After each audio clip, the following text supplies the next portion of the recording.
You're listening to I Have Some Notes, a podcast supported by listeners like you. To contribute, visit patreon.com/I Have Some Notes.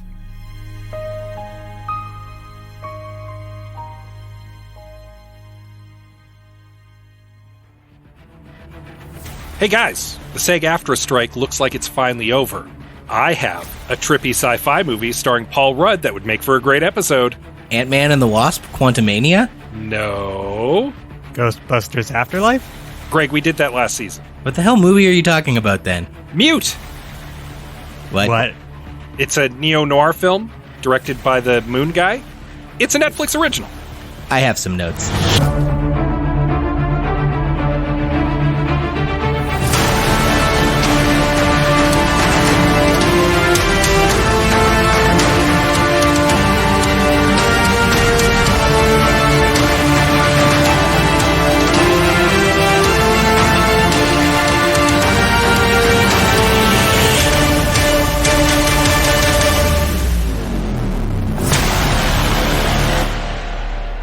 Welcome, everyone, to I Have Some Notes, the movie podcast with cuts, keeps, punch-ups, and tweaks on mediocre movies. I'm your host, Liam Creswick. I'm Scarcely Bourgeois. And I'm Greg Beaver.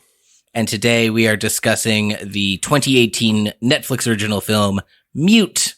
And we are joined by my friend, Laena Anderson. Hello, that is me. I am Laena Anderson. And you're not only one of my best and funniest friends, but you're also the Slugmaster Game Blaster for a podcast that I am thrilled to participate with you with on Quantum Kickflip. That is true. It is an actual play podcast where we play the game Slug Blaster, designed by Edmonton's own darling Mikey Ham. It is a grand old time, and it is very, this season in particular, sci-fi cyberpunk. Yeah, that's why I wanted to bring you on. You are technically the most prolific cyberpunk writer world builder I know. So that is wild to think about. Yeah, this season's set in a cyberpunk dystopian. So a natural choice when we decided we were going to do Mute. We were talking about a couple cyberpunk-y, sci-fi kind of movies, and Scott suggested this one. So Scott, explain yourself. It was. I'm kidding. It was a movie that got famously middling reviews, and that's kind of in our wheelhouse. Very much so. It is actually prime for this podcast. It was. This was not only my first time watching Mute, but it was my first time hearing of it. What was all y'all's experience in that regard? I mean, it was on my radar because I had heard of it. I like cyberpunk movies. Famously, they are like my kryptonite. Johnny Mnemonic is one of my favorite films. It is objectively terrible, and I love it. So, like, hearing that there was a crummy cyberpunk movie on Netflix, I was like, I'm just looking for an excuse to watch it at this point. And then you were like, we want to do a cyberpunk film so my friend can come on. And I was like, boom, I got one. Right out of my back pocket. I got this. Sick. Greg, you said this is the second time you'd seen this? Yeah, although it felt like the first time. Because it is very forgettable. I'm pretty sure Aaron and I had watched this when it was released in 2018. So we were, because I loved Moon, and I was excited to see what Ducan Jones was up to. And disappointed then and disappointed now, I guess. As for me, I had first heard of this movie when Liam sent me a message saying, hey, do you want to come on? I have some notes. We're going to watch Mute. I hear it's really bad, but it shouldn't be too gnarly, because the thing about me is that my threshold for violence is pretty low. So thank you so much for making me watch this movie. To be fair, a good chunk of the climax I actually didn't watch. My husband watched. Thank goodness for him.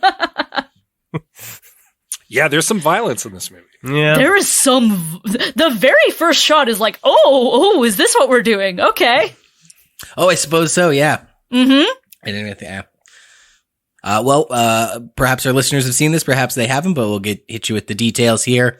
Obviously directed by Ducan Jones of Moon and Warcraft fame. Written by someone named Michael Robert Johnson. and Ducan Jones. I get in the credits said story by Ducan Jones. Oh yeah, based on. Ducan Jones says this is a spiritual sequel to Moon. The film's music composer, Clint Mansell, drew inspiration from works of German expressionism, such as Metropolis. Oh, that's a nice through line. Yeah, I just wanted to throw that in because we had just finished talking about Dr. Caligari. That's sick. Also, I guess we should mention this movie's produced by none other than Netflix and Ted Sarandos. Hooray! The SAG after strike is over. Not only is this a spiritual sequel to Moon, it is technically an actual sequel to Moon. If you haven't seen Moon, watch it first, or it will be spoiled for you. Go see Moon, people. It is a great movie. So good. Yeah, for sure. Yeah, it's funny that like we after the we had all finished watching the movie, we sort of discovered that it was produced in America, right? Like we had picked it because we thought it was a British production and that we could kind of like slide in there and still same reason we did Shin Kamen Rider. Yeah, like it's international. Yeah, hang in with the non-struck work. Then we were wrong, and then literally yesterday the strike ended, and we're like, "Hooray, we're still good. We're The problem saved." solved itself. Yeah. What serendipity. Of course, stars Alexander Skarsgård as Leo. Before I read these, is that the Skarsgård that's in Barbarian? No. No. Okay. Is there a Skarsgård in Barbarian? There is. Yes. Yeah, he's the same one in Barbarian. He's the same one that plays Pennywise, right? In the new It? Bill? Right. Yeah. Bill Skarsgård? Bill Skarsgård, yeah. This is the same Skarsgård as the Northman, I believe. Oh, I still got to see that one. Yeah. That sounds correct. There's so many Skarsgårds, you guys. That's fair. We're lousy with them. But there's only one Paul Rudd, and he plays Cactus Bill. Justin Theroux as Duck, Seneb Sella as Nadira, and Robert Sheehan as Luba. Yeah, I think one of the things I'm most excited to discuss with this film is I think between even the four of us, with the full gamut of takeaways and experiences. So just in a few words, let's just go around the horn. I think we'll start with Scott for no reason in particular. We're gonna start with Scott. I like this movie, Greg. you guys. Move on to Gregg. Me, and then maybe Laena. Scott, what do you got? I like this movie, you guys. That's fair. There were certainly entertaining moments. Not perfect. It's but it's perfectly serviceable. I think the cast puts in some excellent work. And as I mentioned earlier, my kryptonite is cyberpunk movies, and so I went in number one with an incredibly low bar because you had both seen it first, and you both gave very poor reviews for it, and then I was happily surprised, and it hit That's my fair. sweet spot. So yeah, I kind of overall liked it. Maybe we primed you for it. Yes, at the Barlow. Mm-hmm. Gregg? Yeah, I think I mean it's technically made fine. It was reasonably paced. I more or less followed along what was going on, although a lot of the times with like sort of mystery thrillers and things like that, when there's like when a lot of names get thrown at me, I like panic. And like I just, I can't remember anyone's name and what they're doing. So sometimes I'll go back and read the wiki just to make sure that I've got everything all lined up and properly. I also like halfway through I turned on subtitles, and I found that helped me quite a bit. So much. Just Agreed. trying to keep track of everyone. But yeah, overall, I feel very much the same way that I felt the first time I watched it, which was pretty, like it's not good. I wasn't necessarily, it wasn't so bad I was offended by its badness, right? And it is, to me, like I mentioned off the top, and it almost entirely forgettable movie, and that's its biggest flaw.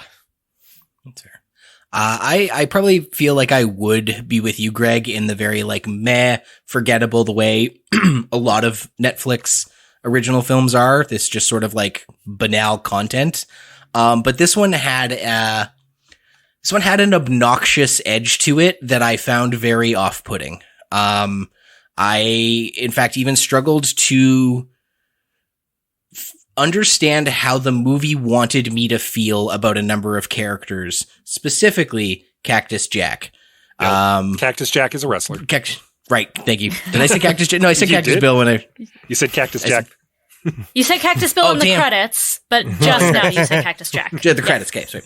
Anyway, I was unsure until he went full Black Hat villain, until we knew the big reveal of the movie. I didn't understand how I was supposed to feel about him, and not or Duck for that matter. Duck, you get a sense much earlier on how you're supposed to feel about him. But yeah, I just found the grammar that is used to direct audiences' feelings and expectations did not line up with what I was seeing in a way that was a little frustrating. And also I found a lot of the characters, a lot of them, pretty much everyone but Leo, quite obnoxious. Laena? Yeah. Oh boy. Overall impression of the movie. I feel like I'm going to be very harsh compared to everybody else. But I found it pretty gross, boring, and contrived. It felt like a lot of it was just happening for it to happen. And I know that, again, I have specific thresholds, and I try not to hold those thresholds against a movie that would cross them. But there were a few moments in the movie, Liam, you referenced the obnoxiousness of it, that was a little bit, it took me out of it quite a bit. Combined with, not knowing how to feel or why I should care, made it a pretty difficult watch for me. I also might be a black sheep in this. I did not care for Alexander Skarsgård's portrayal of Leo. For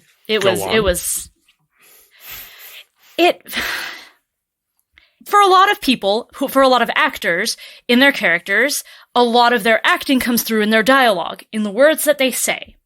So when you don't have words that you can say, there are other things that you need to lean on as an actor. Your physicality, your facial expressions, your body language in general. And Skarsgård did not have enough of that for me to buy into his character. It's funny you mentioned that. I showed Amanda the trailer, and she asked, why is his face always looking like he's in wonderment? In the trailer, all the shots are just him with these sleepy eyes looking befuddled, like my cat. One of my cats just looks like he can't handle the world. There's a lot of, at least in the trailer, shots of Skarsgård just looking like it's all too much. I kind of wonder if at least part of that is because he doesn't have enough, Skarsgård doesn't have enough of a character to work with. He's pretty thin, I find. His motivation basically boils down to I want my girlfriend back.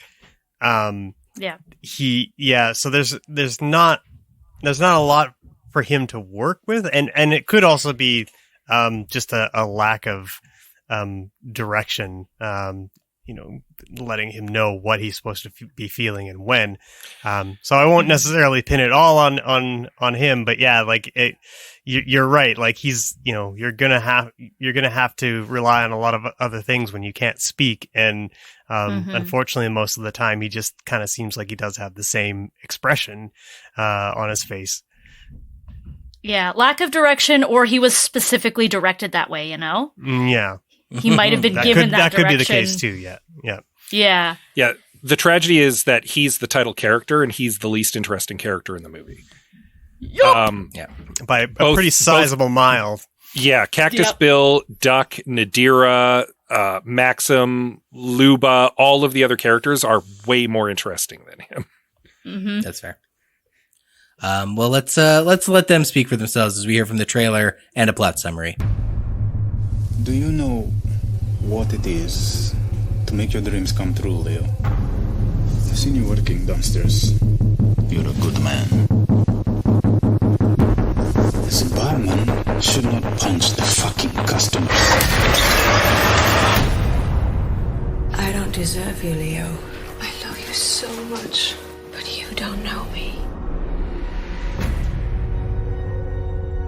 want to know what the deal is with this crazy bartender. Sure you want our help with this? This kind of thing hurts my reputation. You gonna give me some, trouble, big boy? Or are you gonna channel that famous Amish serenity? Leo, I need to tell you something. This is gonna stop right now. It ain't a secret anymore. Would you do anything for her? Say you're sorry. Fucking say it! Why the hell can't you talk? He doesn't need words.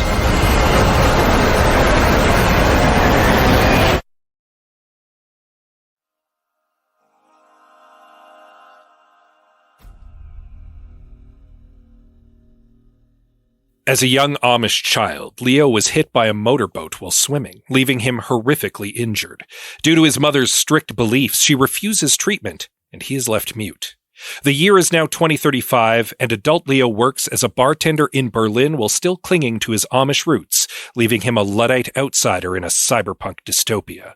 Leo and his partner Nadira lead a difficult life of crap bosses and crappier customers, including a pair of recurring black marketeers who barely figure into the plot. Nadira feels she doesn't deserve someone as kind as Leo, scaring him into believing she's planning to leave. Despite her assurances, she disappears after an evening of woodshop sex. While this is happening, we also follow two American military surgeons, Cactus Bill and Duck. Bill runs a black market clinic for mobsters and needs forged documents to leave Berlin with his daughter Josie, lest he get deported back to the good old US of A, where he will face charges for going AWOL. His best friend Duck, on the other hand, is an established pediatric cyber surgeon who is also very obviously a pedophile and sucks. Leo begins searching for Nadira, led on by mysterious text messages. After chasing several leads, he eventually learns Nadira is Josie's mother, Cactus Bill is her ex-husband, and he's responsible for her sudden disappearance. Bill eventually figures out that Duck is a pedo, congrats genius, and threatens him not to touch his daughter. Duck confesses that he's been anonymously texting Leo as a way of getting back at Bill for being a dick. Then, for some reason, all is forgiven, and they decide to go out and party together. When Leo tracks down Bill's home, he discovers Nadira's corpse having been murdered by Bill for attempting to raise enough money to take their daughter and leave. Leo and Bill fight, and Cactus gets stabbed in the neck. Duck then kidnaps both Leo and Josie, leaving Bill to die knowing he let a monster abscond with his daughter. Back at his clinic, Duck fixes Leo's throat so he can apologize for stabbing Bill. Leo refuses, and after a cross-country road trip, gets the upper hand and drowns the duck in a river. Leo then takes Josie to her grandmother's, where they live out a safe and happy life. The end. I mostly just drowns forget duck this, in a but river was a pretty good line. Yeah, that's good. After a cross-country road trip, like it's a fun romp. It kind of comes out of nowhere. Yeah. Sorry, Liam, you were going to say before I interrupted you. Oh, I didn't realize it until we read through this. Obviously, the twist in this movie, the big reveal is that Cactus Bill is Nadira's ex-husband and is the one who killed her. And they show like a flashback of him doing it. And if I'm not mistaken, he pulls her out of bed, like out from under the arms of Leo in that flashback, correct? Correct. He drugs them both and then absconds with her. Maybe I'm wrong because I know only think about it now, but I don't feel like in all the times he interacts with Leo, he's like, this guy's looking for the lady I literally plucked from his arms. He doesn't really like push him away or act afraid of him or act like it's a problem. Am I wrong? No, you're not wrong. Okay, good. That's another strike against. That makes no sense now that I think about it. Yeah. Because he meets him in the the coffee shop shortly after Nadira disappears. Correct? Is that yes? Right. He like, bumps was he into him at the coffee shop? Yeah. Was he like? I wondered if he had done that on purpose to sort of mess with him, or to He says that he wants him to stop looking for Nadira. Oh no, stop punching bartenders. Oh no, they don't meet then. No. Yeah, that's before. They meet. He punches he punches a customer. They meet in the coffee shop. He punches a customer again. That's okay. Mm-hmm. Well, there we go. Mm-hmm. Yeah. but even then, I don't think he acts like he's that concerned about Leo. He seems a lot more concerned about Leo messing with the guys who are preparing his forged papers than he is about the fact that Leo is Nadira's partner and might clue into the fact that she went missing and that he took her. Yeah. He broke into his home, pulled her from his arms while he slept. Yeah. Seems very not concerned about that, yeah. I guess I was going to really get into the holding this movie's feet to the fire, but what did we like about this movie? Because I do think there are things to celebrate and appreciate about this. It is not a complete, at least in my opinion, a complete waste of time. I'm going to open and say Paul Rudd. He's great in this movie. Cactus is the most interesting character. Paul Rudd plays him very well. Paul Rudd puts in a character performance that is very not Paul Rudd, because on the one hand, he still has kind of that jokiness. He still has that energy that Paul Rudd has in like every role he's ever played, but he's also dangerously unhinged and very intimidating. And a dick in a way that like there's a very charming and charismatic dick. Like Paul Rudd being mean to you is like very funny and like kind of sexy. It's and some of the acting he does in the movie too. Like I'm thinking specifically of the last scene with Bill when he's watching Duck take off with Josie. The look on his face is pain and terror and horror and rage and helplessness. And it's all there. And I'm just like, Paul Rudd can act, you guys. Oh my God. This was a fix that I jokingly wrote down and isn't in my list of actual fixes.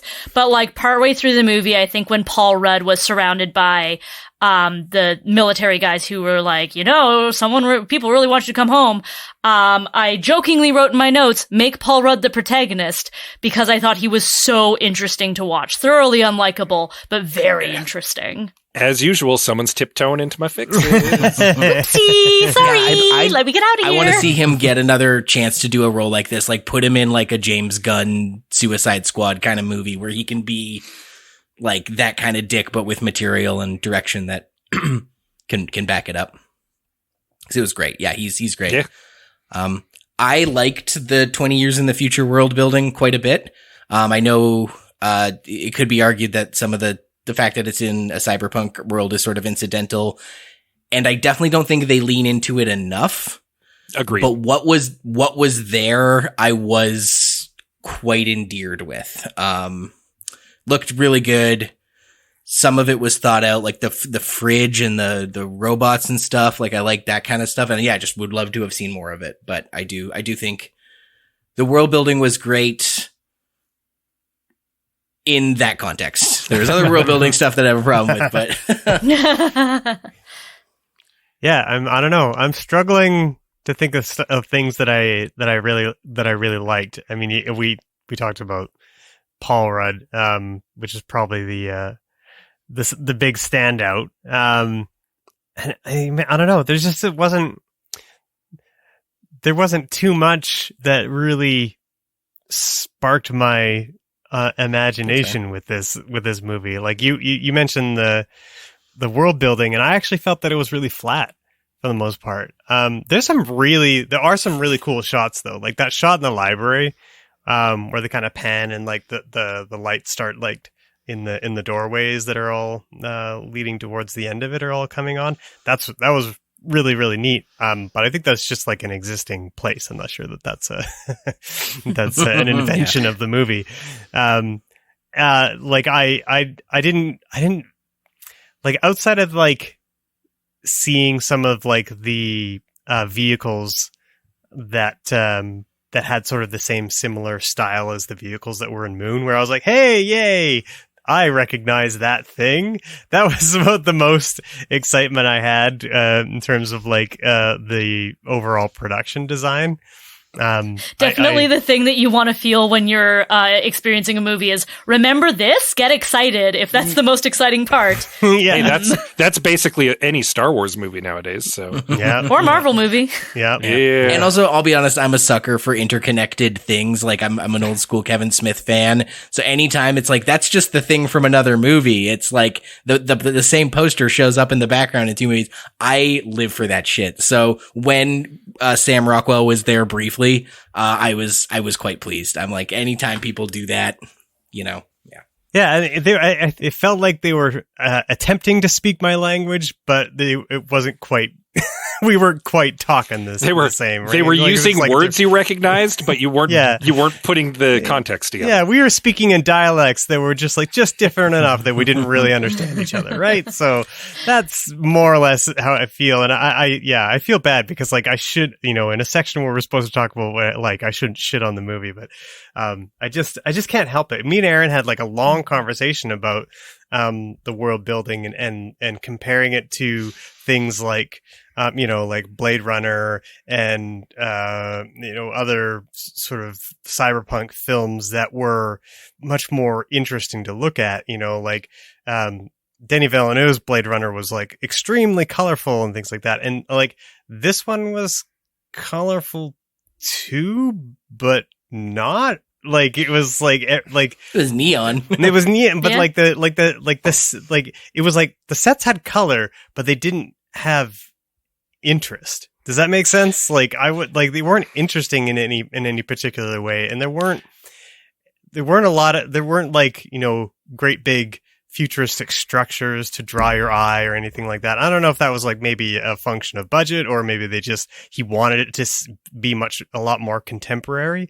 But yeah, I just wasn't getting a real fun vibe from it.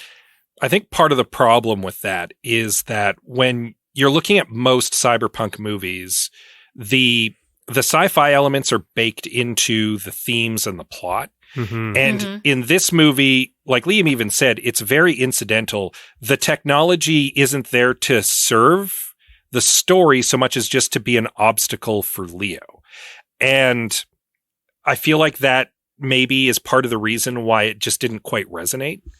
It's not even that, because it's one of interesting. One of my fixes is he should have more technologically based obstacles. Fair enough. That noir sleuthing should just be him having to reconcile with this stuff he doesn't understand, and that's the detective work he's got to do. It's anyone who has had the tech savvy and knew their way around would be finding the numbers and names and answers. Would have solved the mystery in an hour. Yeah. So, and they squandered that. They really, yeah, they didn't go far enough with that for sure. Leo's lack of interest in the technology due to him being Amish, broadened out into the movie's lack of interest, which is so unfortunate because I, as a viewer, wanted to have interest in it, and yet. Yeah, I think about the scene where he went to Oswald's apartment, and Oswald is he's dressed like a geisha for some reason, and then you walk into his bedroom and there's these two robots. It's just sex robots. Two sex robots. And you think oh, he must be these must be pretty versatile robots that he's having all these sexcapades with or whatever. But then they get turned on and they're the Rocky and Bullwinkle robots. Yeah, the Chuck E. Cheese. And I'm is that all they do? And it's just that to me is just exemplifies how little this movie thought about its future. It's just would people really want to have an automaton that just moved several inches? Gets the job done, I guess. Sort of wiggles. Not a sex robot, but a sex animatronic. Yeah. Woof. Yeah, I kind of felt some of the same struggles as you, Greg. The things that I liked about the movie, I felt later got undermined by the movie. Mm-hmm. I liked some of the lighting choices and what they were trying to do with the setting, but then they didn't dig into it deep enough for me. I liked the music choices. I thought that they were interesting and evocative and felt specific to Mute. And then they needle dropped the lullaby heart-shaped box. And I was like, why did you do this to me? I liked some of the characters and character designs until I didn't.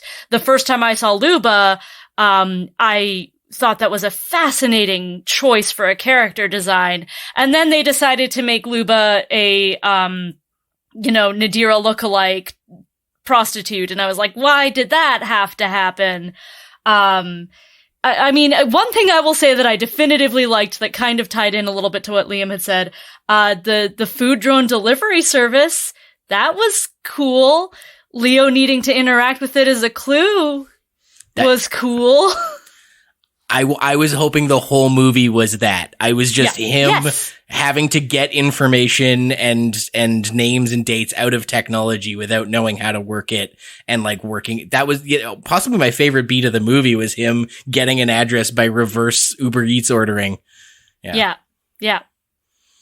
I want to circle back to we were talking about speaking the language. Greg had said that, and I talked about the grammar. And then Laena had been like, make Cactus Bill. Yeah. Cactus Bill. I don't know why I always doubt it. Cactus. Make Cactus the protagonist. I'm curious for you guys, because even the trailer posits this. Did you think that Cactus Bill was one of the protagonists, and for how long? No. And the reason why is because I felt from jump that Leo and Cactus were being aimed at one another, and that like there was a confrontation brewing between them, that one of them was not leaving this movie alive, basically. That made me sus. And based on Cactus Bill being kind of overly villainous at multiple points throughout the movie, like because he's like the cafe shop owner and the old lady. Like I was like, he's the bad guy. Like Cactus Bill is the bad guy. I feel like the movie, like in so much, the movie tipped its hand too early to me that Cactus Bill was the villain. And there's a lot of other instances where the movie's like playing its cards backwards and I can see what's going on. And it didn't ruin the movie for me because I still enjoyed it. I've said before, just because you know the destination doesn't mean you can't enjoy the journey.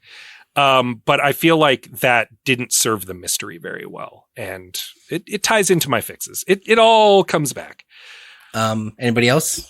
Did you feel that way? I mean, I had seen it before, and like some latent memories probably just had like I don't think I would be able to answer that honestly, right? Like I'd have to go back and remember what I thought the first time, but I don't remember watching it, so I can't answer it.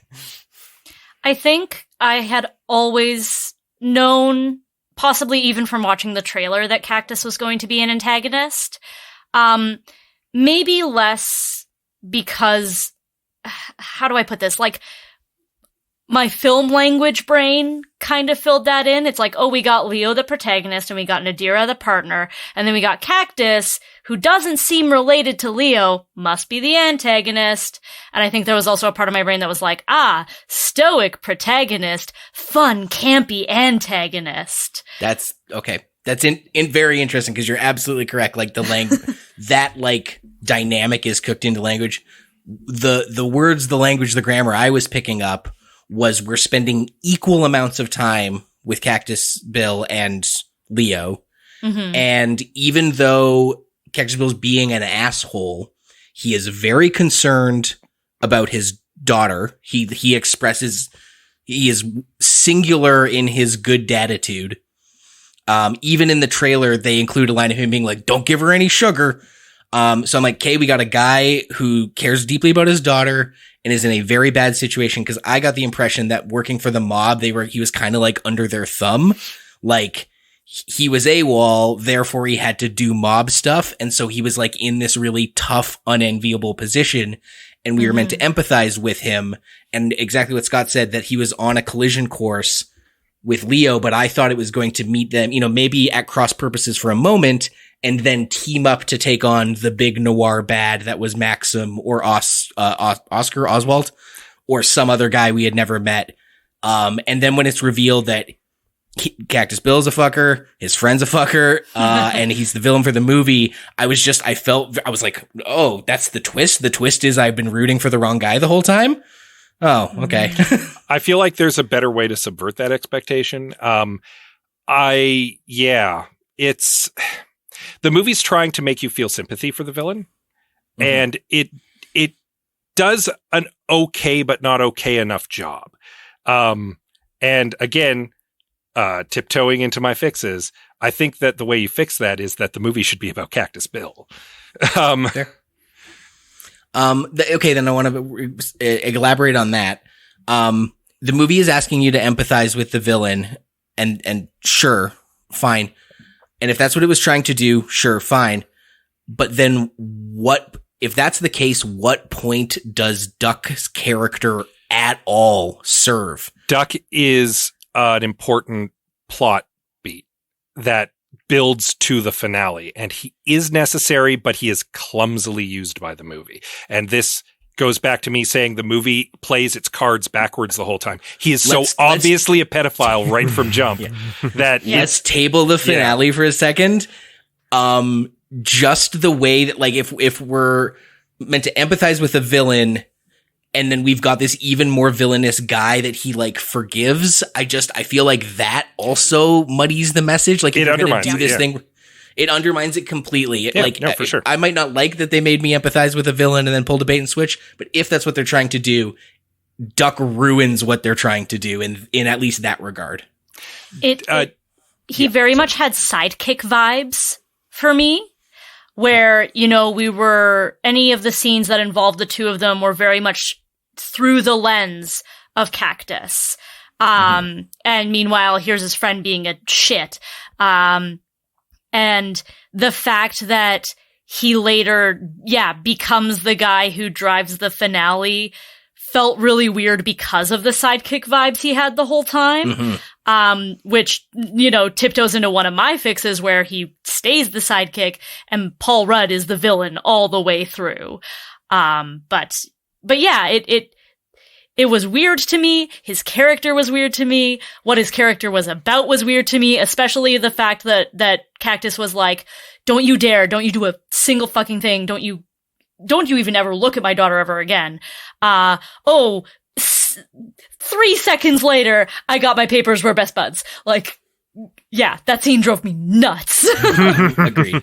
Yeah, agreed. I actually kind of like the subversion of my expectations that Duck ends up being the final boss, so to speak. But I think his uncomfortableness with Bill or his adversarial nature with Bill was, I think the reason that doesn't necessarily work is because like that relationship isn't properly developed.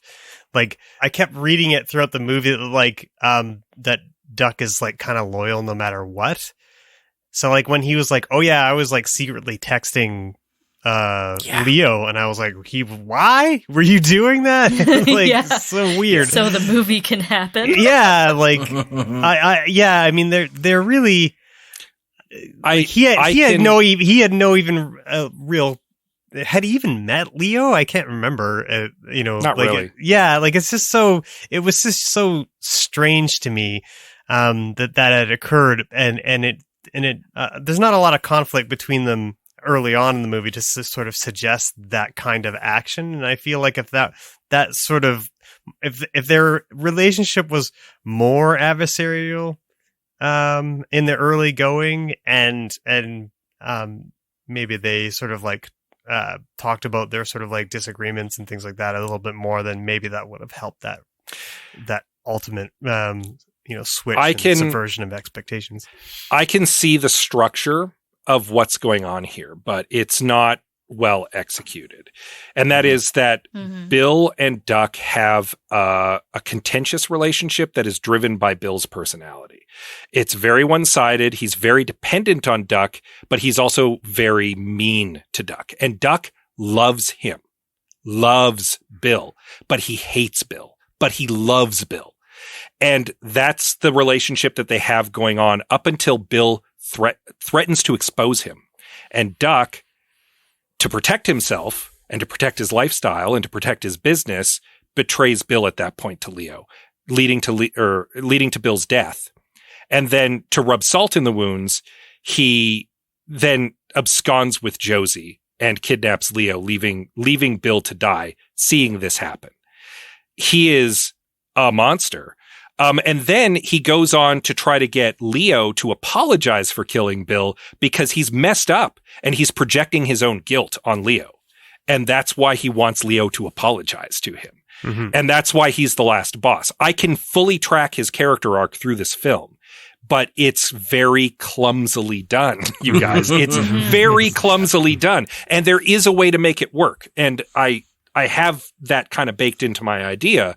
It's not well handled in the movie. Well, then let's get to our fixes. I can't wait to hear it because I know I've got lots. I think we all do. We're going to hear a little promo for another podcast you might enjoy. And then we'll be back to fix Mute. In the warring megatowers of a cyberpunk dystopia, bored teenagers use their modified hoverboards to sneak into other dimensions. It's dangerous. It's stupid. It's completely outlawed by the giant corporations that own the entire world. And it's the coolest thing ever. This is Slug Blaster. Brinley is going to use her beam like a grappling hook. Scampican, foam jet right to the center of the disc. A bunch of lightning just sort of crackles around him. This is our chance to put our crew on the map. Yes, it pleases me to know that I have done well. At the last possible moment, you fire. Quantum Kickflip, a Slug Blaster actual play podcast. Listen to new episodes every other Wednesday.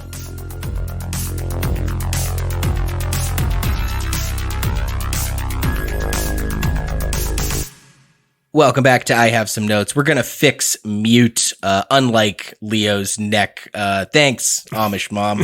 We're going to get this thing fixed. Greg, you want to kick us off? Well, that's actually a pretty good segue, because I feel that Leo is a pretty flat character, and we discussed that a little bit in the first half.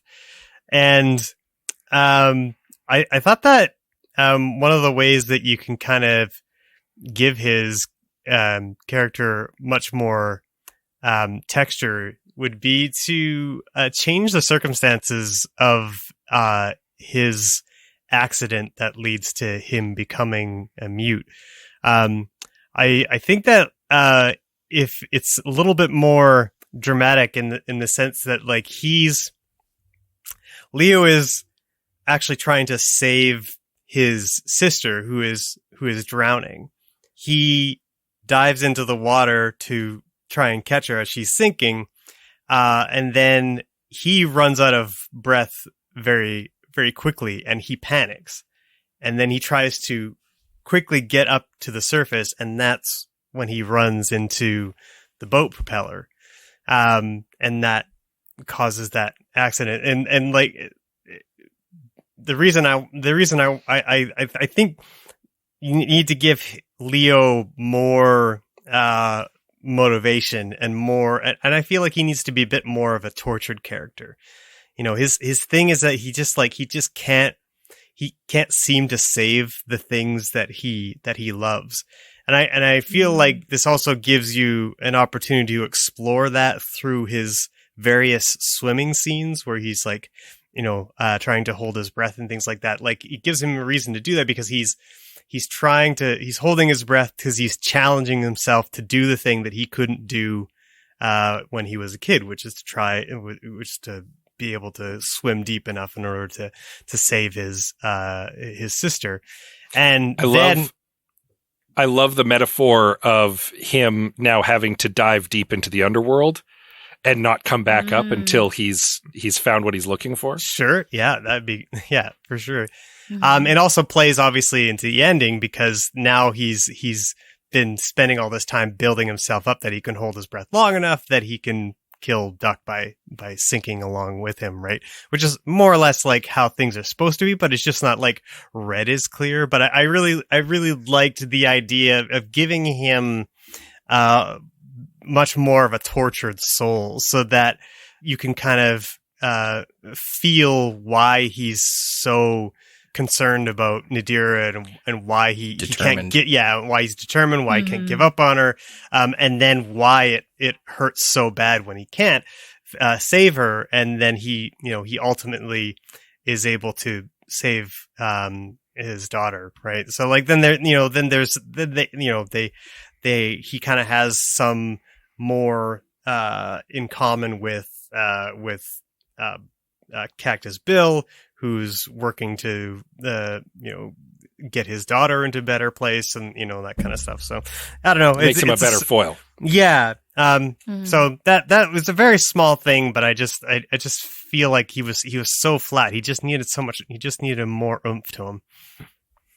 Yeah, I dig that a lot, especially because of how much it justifies the swimming scenes and him drinking water scenes. Yeah. Because the whole time I was like, okay, what is this? Yeah. I didn't put that together till you said it. Yeah, the whole drinking water thing. Yeah. Yeah, he seems to be doing it for... I thought that it just hurt to drink water. That's kind of like how I read it. Too. That's what I assumed. It was bad cyberpunk future water, but he wasn't about to drink modern technologically bottled water. He's going to choke down the poison because he's Amish. Oh, I thought it had something to do with his throat still hurting or something. Oh, that's yeah. But he takes like such a big deep breath. I'm like, I think he's choking down tap water he shouldn't be drinking.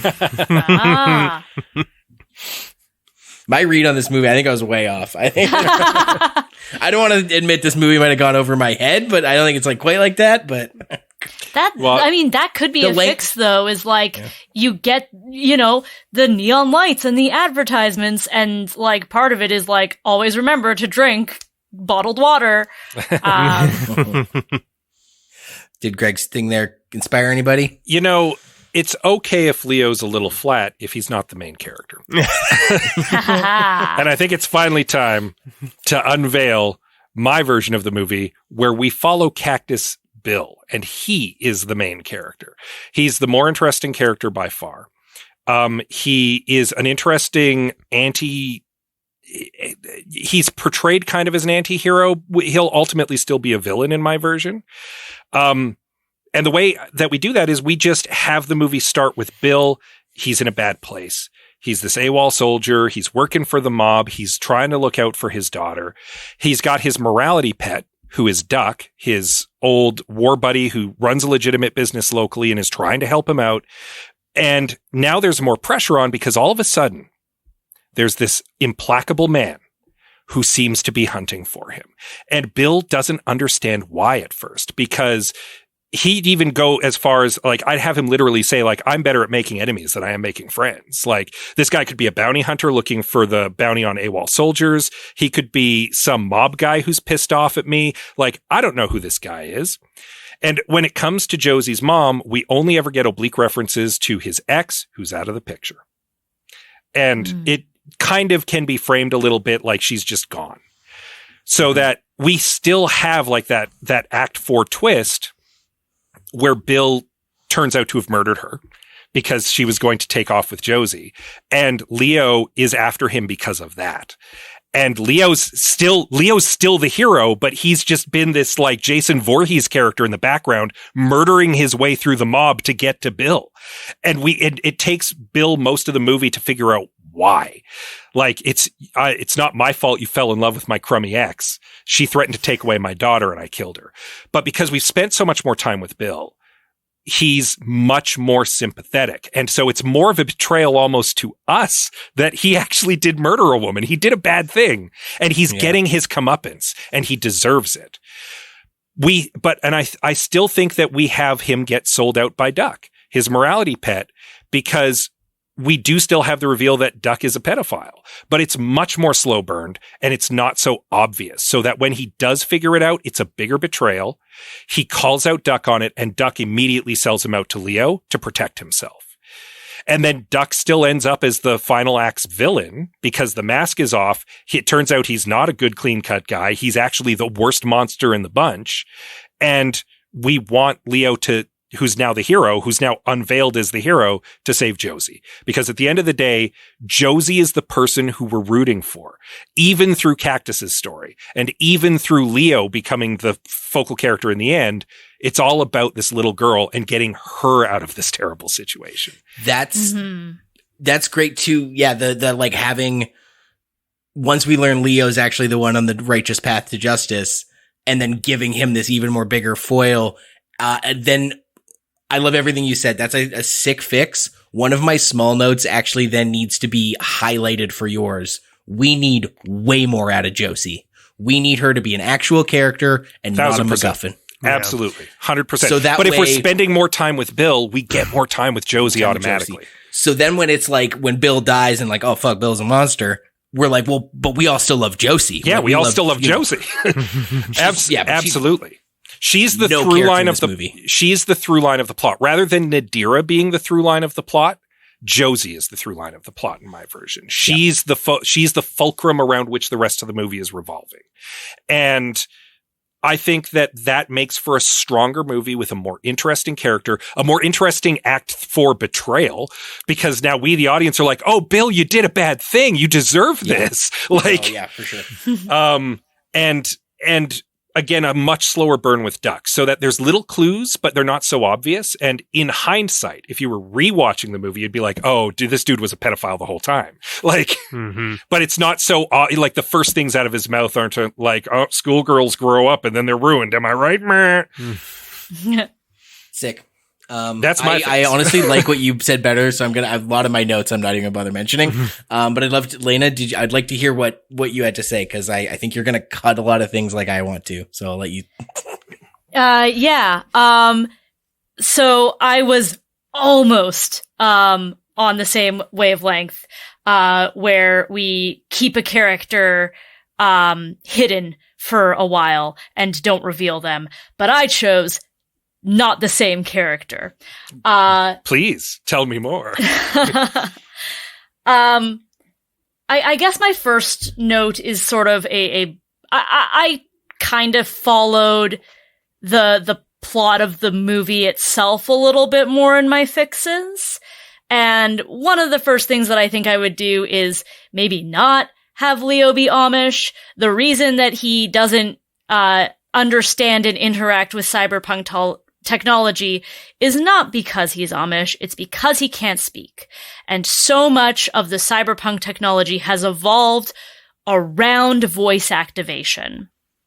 It's already there. Ramp that up, and then not only do you have a justification for Leo not wanting to interact with the technology, but you also have this underlying theme of how even in a cool cyberpunk future, people can still be dicks about accessibility. And then when Nadira gives him a phone, it's not because he's Amish, it's because she finally managed to configure one that has no voice activation whatsoever. I actually really like that. I like that I like that it plays into more, and that, right there. It's low hanging fruit, but it's a good future sci-fi theme about accessibility. And and the movie missed the mark on it, and it was right there. And it makes the fact that he can't talk feel like it has more impact than just people like, why can't he talk anyway? He doesn't need words. Also, there are I looked this up before the movie. There's no Amish people in Europe anymore. There haven't been for years. I didn't understand why he was there. I understand, I guess there was like a little, like where was it, Scott? It was like in a newspaper early on in the movie. Yeah. Okay. That like Amish had been invited back to Europe or something. Yeah.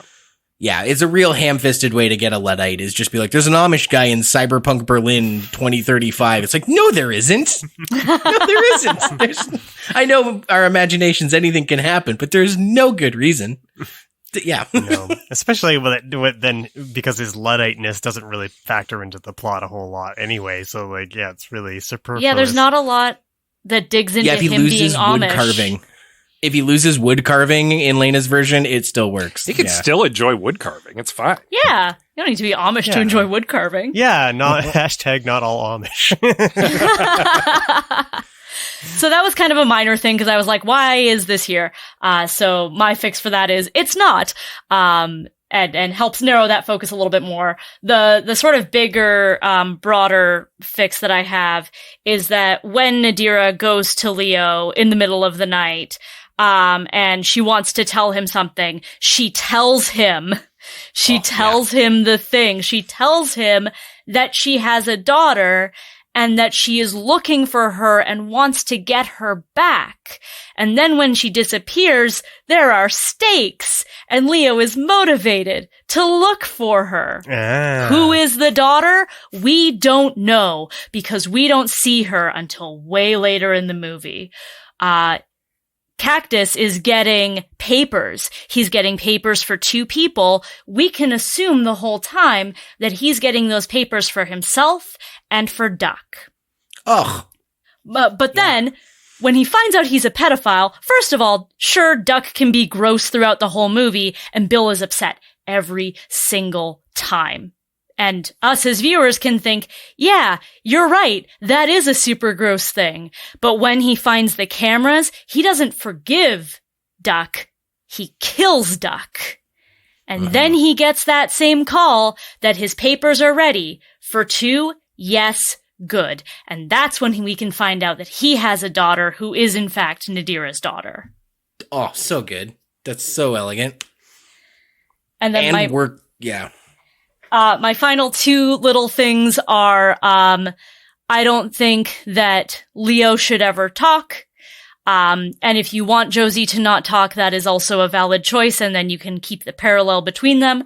I thought it was so contrived that Josie talked and then Leo talked. And also, I don't want Nadira to die at the end. I want her to be the one who kills Cactus.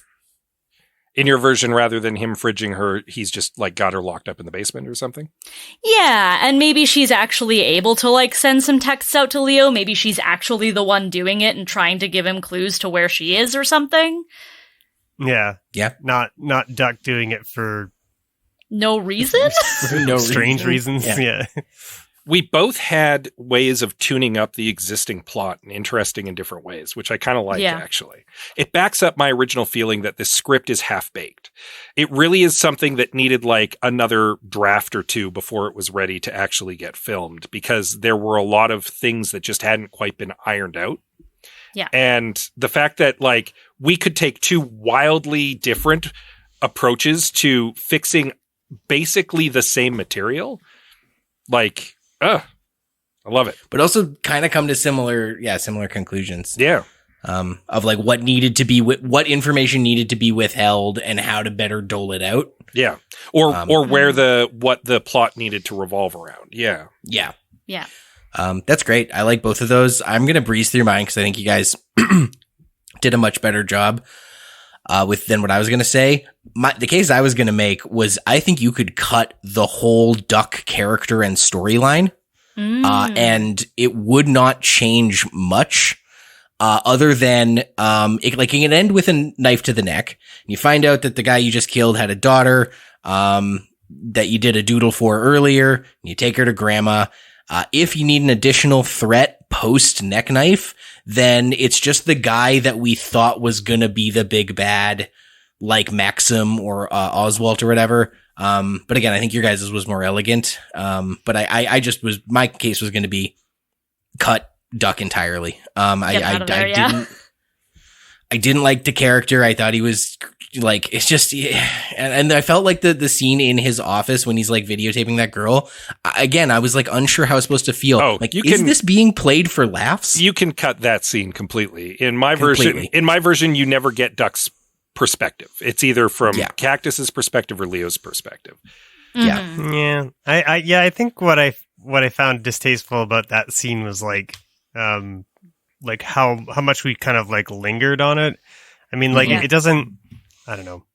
It's gross material, and just like they showed too much of the gross stuff. for like when it comes, especially when it comes to kids, there's a line, and I think that I felt like they crossed it with that scene, and I would have preferred that like that be more implied, what he's doing rather than being us being implicit in it. Yeah, exactly. Yeah. And Us every being other forced instance to observe it, yes. Yeah. Yeah, every other instance of him being a gross creep, Cactus is also there and witnessing it. So you kind of have someone that you can like see this through. But then that one scene of him with the girl and he's filming her and watching her walk on the treadmill, that's all Duck. He's the one main character in it. And that I think is a big part of why it feels so exploitative and weird. Yeah. And it's also like it's not a movie about pedophilia. So like, you know,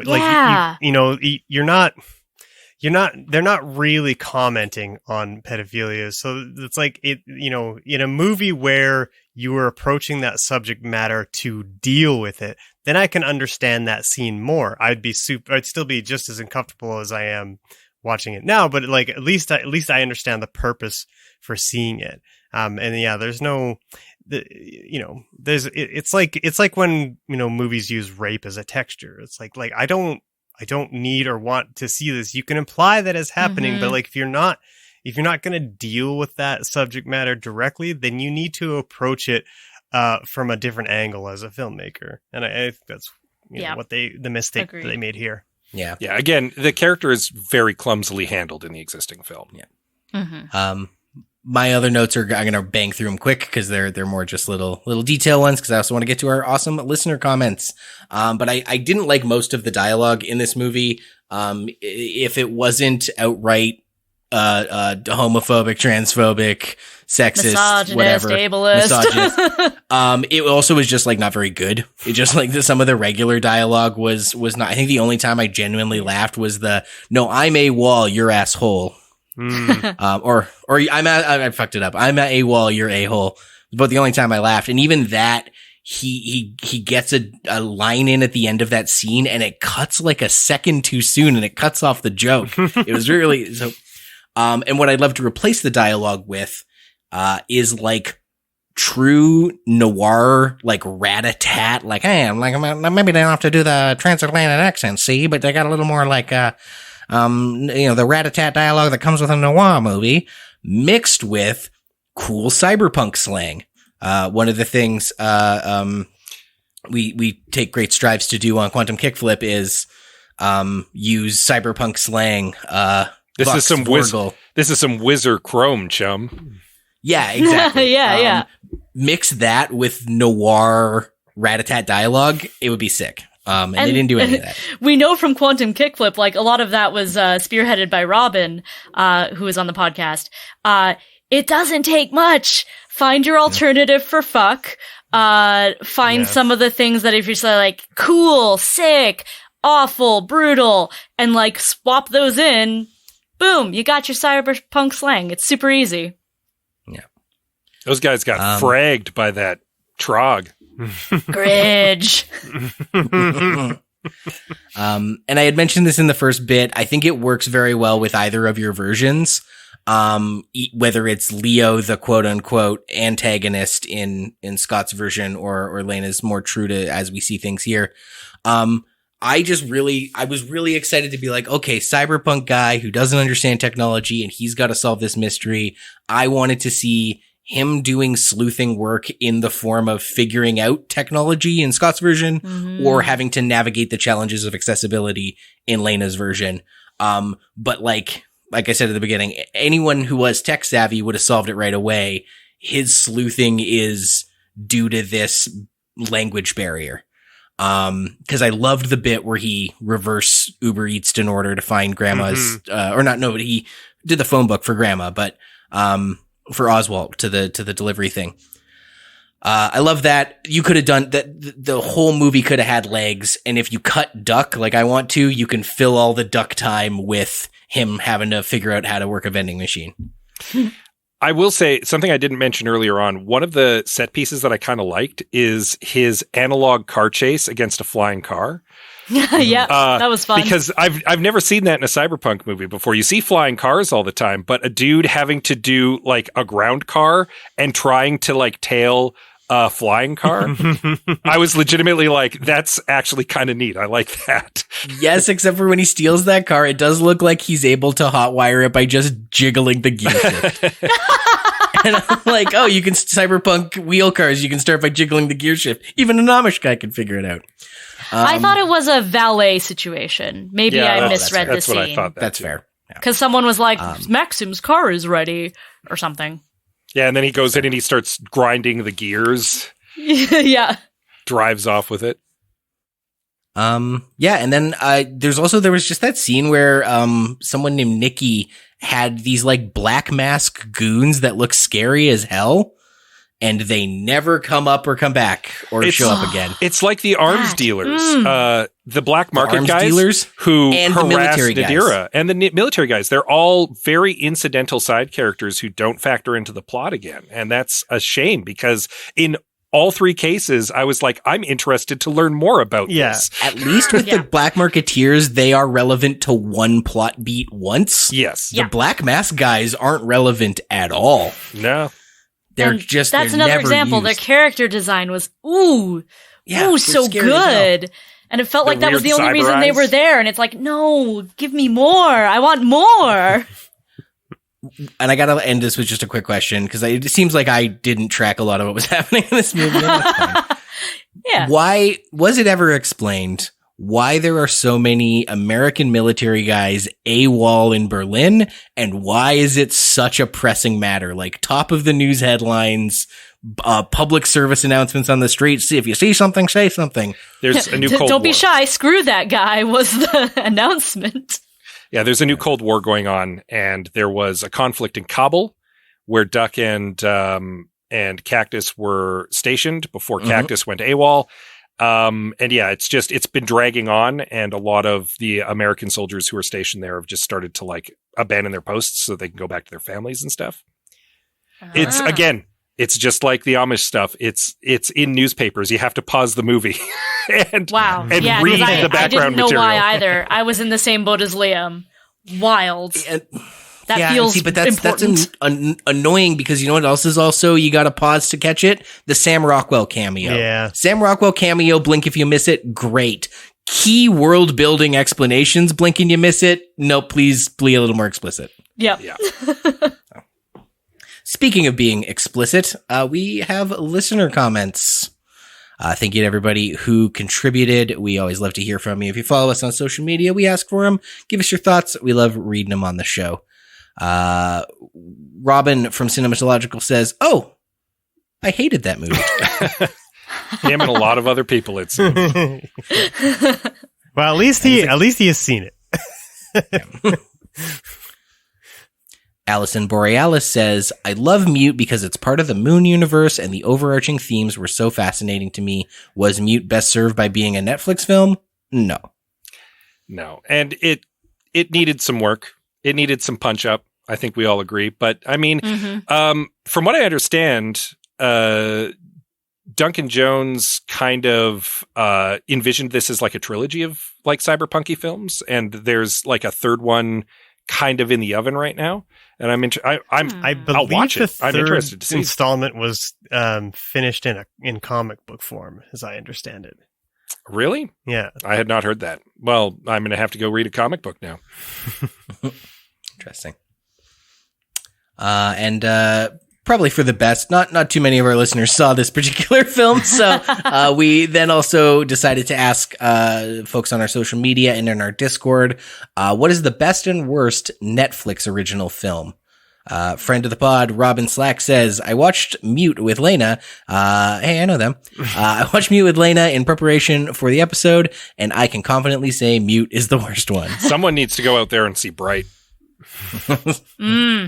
That was one that we avoided. And honestly, watching Mute, Robin was like, is that the worst movie you've ever seen?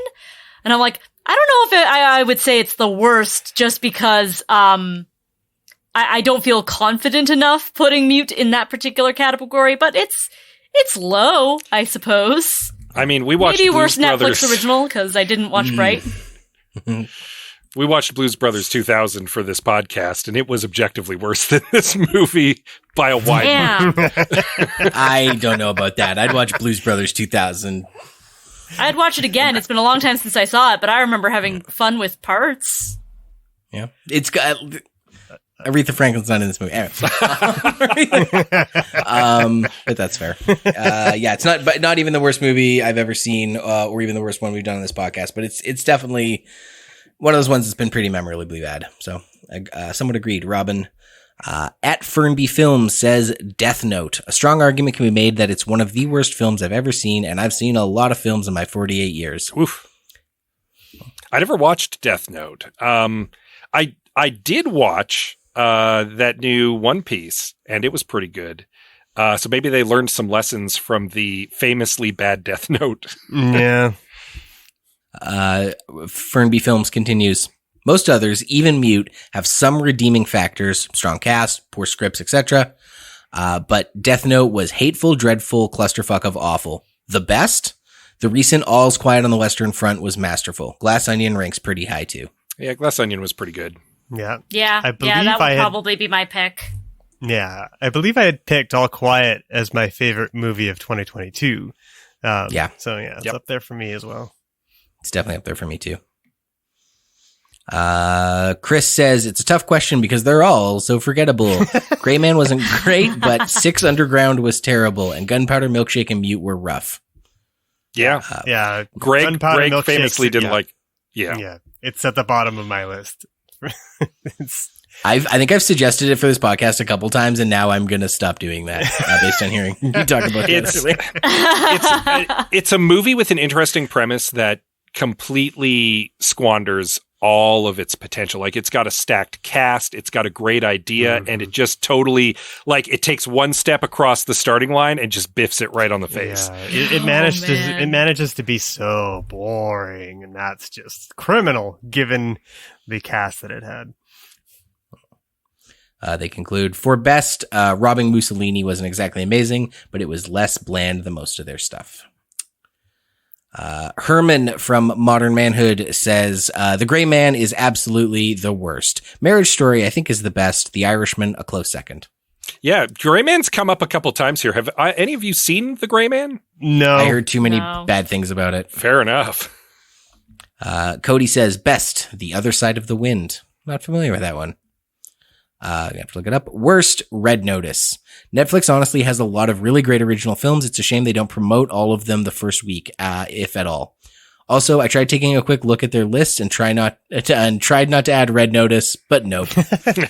I think of Netflix big quote unquote blockbuster films that I've seen anyway. Red Notice is probably the best one.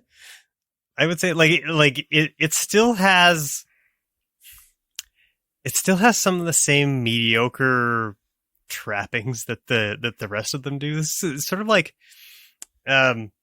Old Guard. It's kind of like, well, this is kind of good, but still like kind of bland. And like Red Notice is sort of like that, but because The Rock and Ryan Reynolds are so charismatic, it manages to sort of like lift itself out. I watched it I was on Kino Lefter and we reviewed Red Notice, and we were both kind of shocked that we kind of actually liked it a little bit. Yeah, I could, at the same time, I can see why people would not enjoy it as well.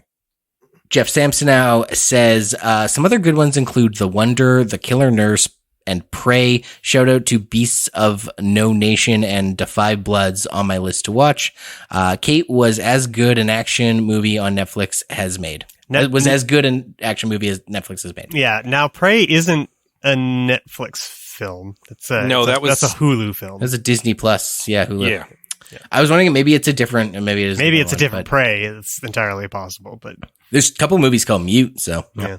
I love this part of Jeff's comment. Good comedies include Always Be My Maybe, Between Two Ferns the Movie, A Stupid and Futile Gesture, and Eurovision. I had forgotten about A Stupid and Futile Gesture. It is a great movie. That's as a comedy nerd, that's just one that like really gets me going. It was delightful. And same with Between Two Ferns, but for different comedy nerd reasons. Yeah, I've seen Always Be My Maybe, and I enjoyed it quite a bit. Don't often go in for rom-coms, but I found that one quite charming. Nita quite likes Always Be My Maybe as well. It's one of her go-to feel-good films lately. Oh, yeah. Mm-hmm. That and Zach and Miri make a porno, strangely. Interesting. Kevin Smith's last good movie? Question mark?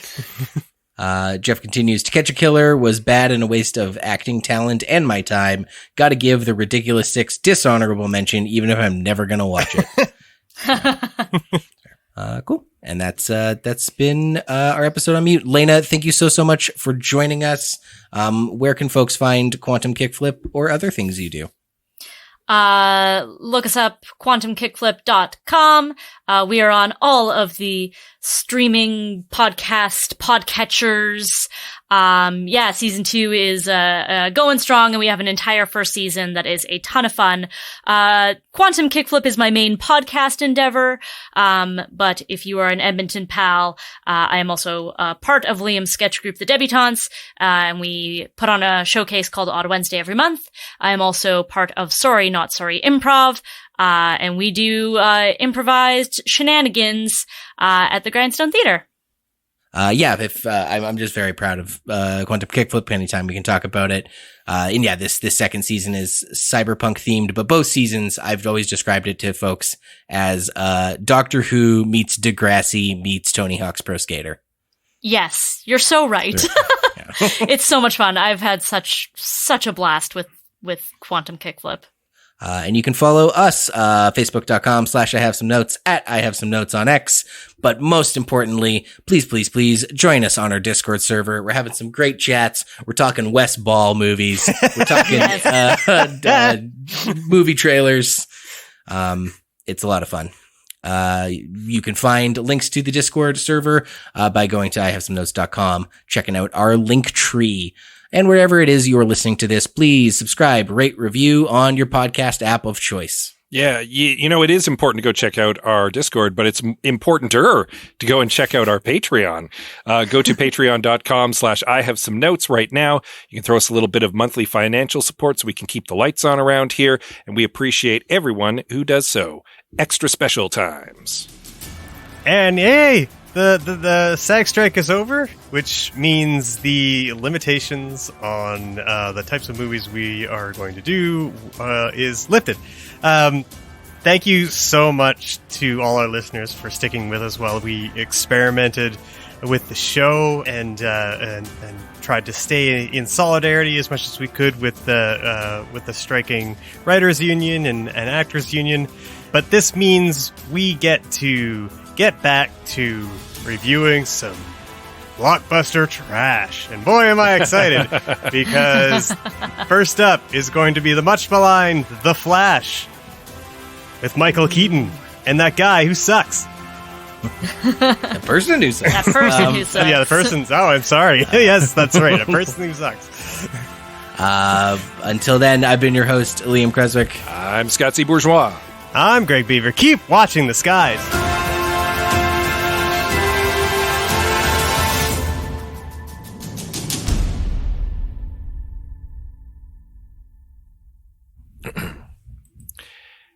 That was actually a very clever joke now that I think about it, when I was like, let's let them speak for themselves. I didn't mean it to be, but I'm pleased. Sorry. Liam. Like every other review for this movie was like, Mute is a movie that doesn't have much to say. And it's like, oh, you all thought of this by yourself, did you? Every other critic